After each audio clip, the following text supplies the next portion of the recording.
नमस्कार मित्रों, जैसा कि इस समय ISJMT इंडिया 1 पर बाबा साहब डॉक्टर अंबेडकर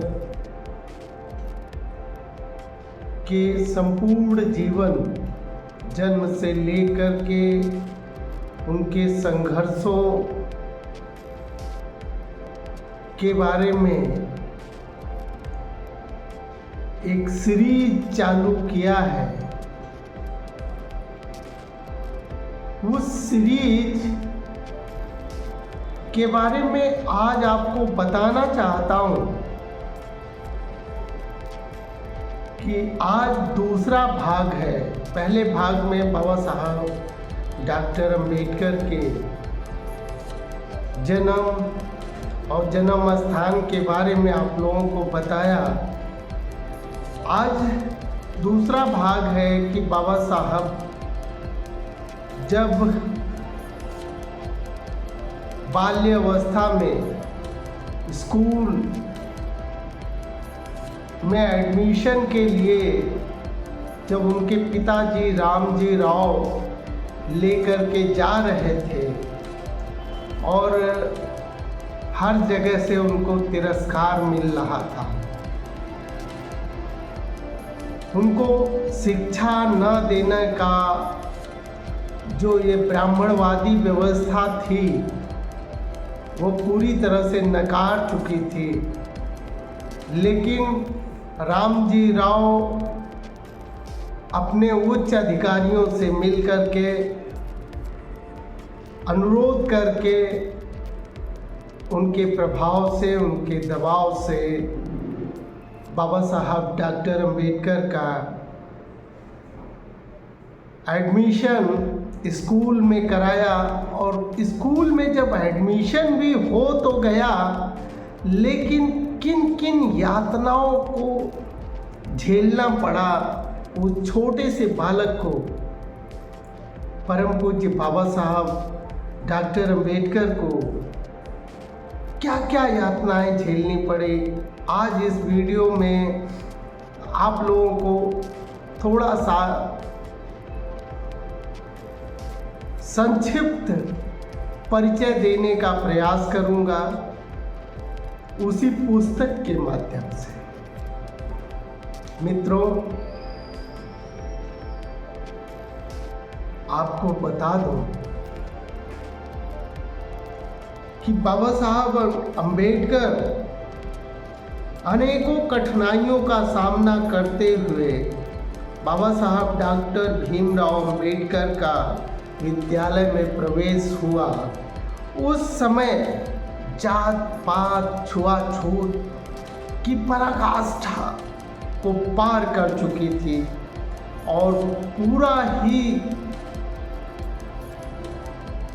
देश छुआछूत से जल रहा था। जातियों का जो अछूत वंश के लोग थे उनके साथ किस तरीके का दुर्व्यवहार किया जाता था, उसकी पराकाष्ठा थी उस समय। जिस समय बाबा साहब डॉक्टर अंबेडकर का एडमिशन के लिए उनके पिताजी भटक रहे थे और बाबा साहब महार जाति से आते थे। निम्न जातियों में लोगों को विद्या और प्रगति के सभी दरवाजे बंद थे।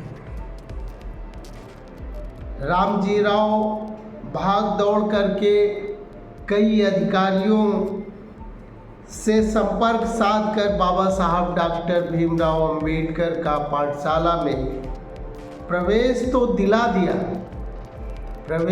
दिला दिया, किंतु स्कूल में होने वाले भेदभाव को वो रोक न सके। मित्रों, चूंकि वो भेदभाव ऐसे भेदभाव थे जिसके बारे में शायद जितना कहा जाए कम है। कितनी यातनाएं झेलनी पड़ी होगी बाबा साहब डॉक्टर अंबेडकर को जिस कक्षा में बाबा साहब पढ़ते थे उन्हें उस कमरे में बैठने की अनुमति नहीं थी। जिस क्लास में बाबा साहब का एडमिशन हुआ उस क्लास मतलब कक्षा में बाबा साहब डॉक्टर अंबेडकर को उस कमरे में बैठने की अनुमति नहीं थी क्योंकि वो अछूत। कमरे के द्वार पर जहाँ पर सभी विद्यार्थी अपने जूते चप्पल उतारा करते थे बाबा साहब को वहीं बैठना पड़ता था। विचित्र बात यह है कि जिस विद्यालय में बाबा साहब डॉक्टर अंबेडकर पढ़ा करते थे उस विद्यालय का कोई भी अध्यापक बाबा साहब डॉक्टर अंबेडकर को पढ़ाना नहीं चाहता था और पढ़ाना तो छोड़िए उनसे ना ही कोई प्रश्न किया जाता था और ना ही उनको कुछ बताया जाता था। बहुत यातनाएं झेली बाबा साहब डॉक्टर अंबेडकर ने। दरअसल उन अध्यापकों का यह सोचना था कि अगर इसके साथ इस तरीके का दुर्व्यवहार किया जाएगा तो एक न एक दिन यह अंबेडकर जो है स्कूल छोड़ के स्वतः भाग जाएगा और ज़्यादा हमें मशक्क़त करने की ज़रूरत नहीं है। लेकिन बाबा साहब के जुनून पढ़ाई के उस अधिकार को जुनून जो बाबा साहब का था जुनून ने आज भारत देश का शिल्पकार बना दिया। वाह वाह रे बाबा साहब, तेरी कहानी पढ़ने के बाद ऐसा लगता है कि मानो वो दृश्य सामने चला।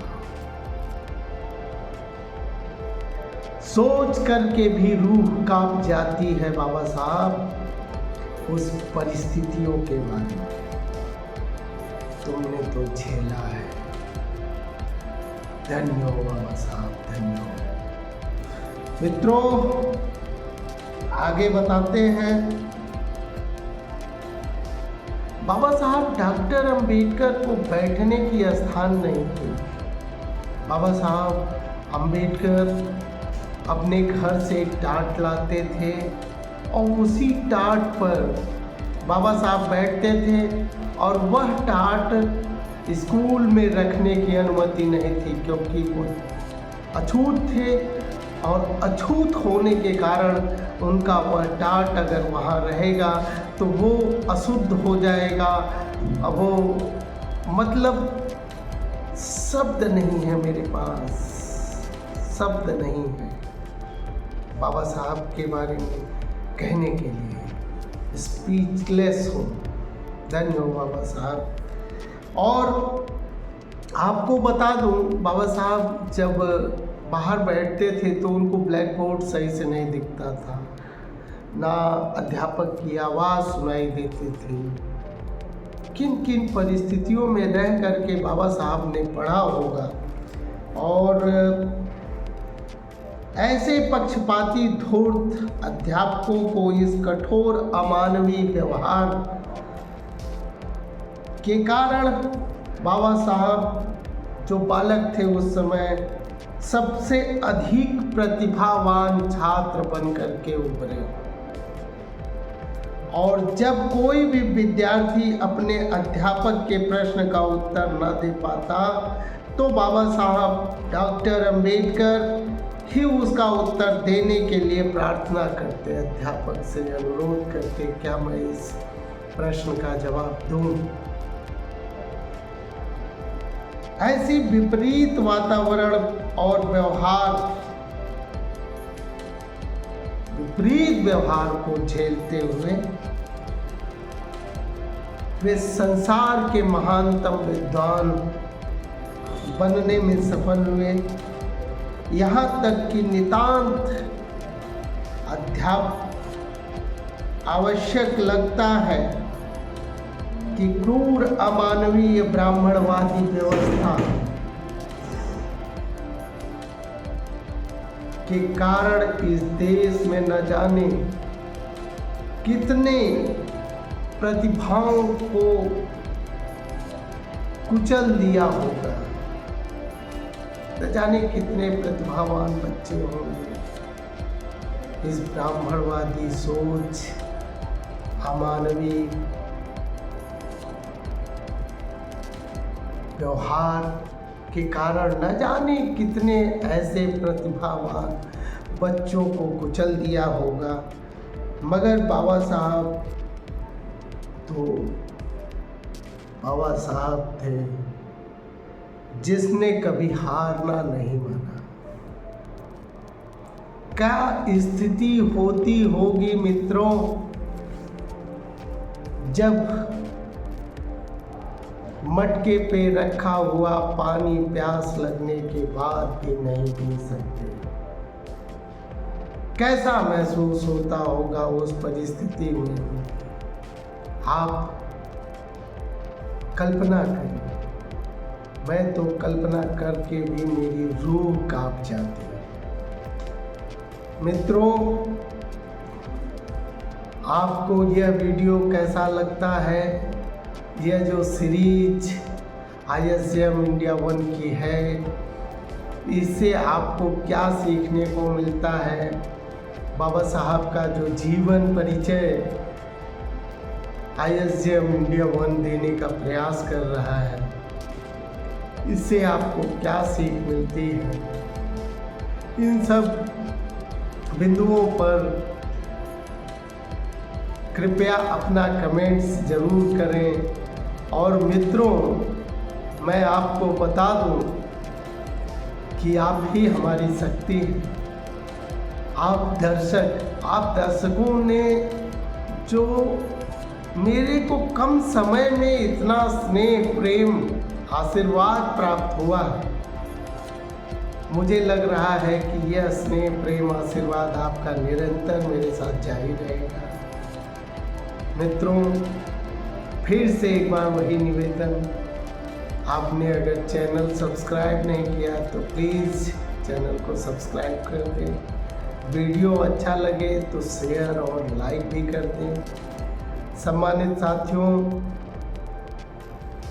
कल फिर एक बाबा साहब के जीवन के क्षण को लेकर के अपने इस वीडियो के माध्यम से आप लोगों के समक्ष प्रस्तुत होऊंगा। सम्मानित साथियों, इन्हीं सब शब्दों के साथ सादर जय भीम, जय भारत, जय संविधान।